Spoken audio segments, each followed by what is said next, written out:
আজকের এই খেলা আমরা উপভোগ করতে পারছি।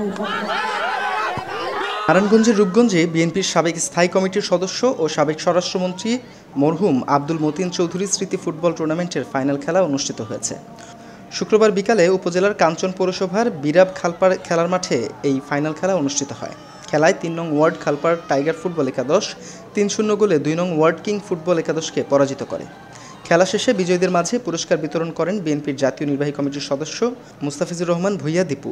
এ সময় আরও উপস্থিত ছিলেন কাঞ্চন পৌর বিএনপির সভাপতি মুজিবুর রহমান ভূঁইয়া, সাধারণ সম্পাদক মফিকুল ইসলাম খান সহ অনেকে। টুর্নামেন্টে মোট ৬টি দল অংশগ্রহণ করেন।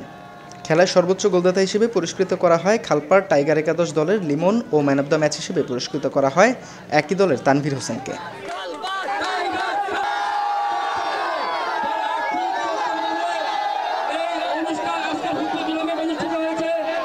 আমি আগে দেখতাম এই মাঠটা আরো অনেক বড় ছিল।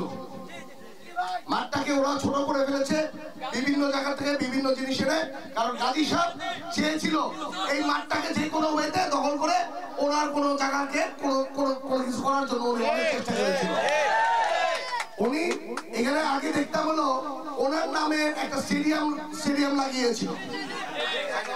উনি যখন এখানে আপনাদের থেকে যখন এটা সারা পায় নাই, তারপরে উনি বিভিন্ন ঘরগুলি করে দিয়েছে, তারপরে এই অর্ধেকটা উনি দখল করতে চেয়েছিল।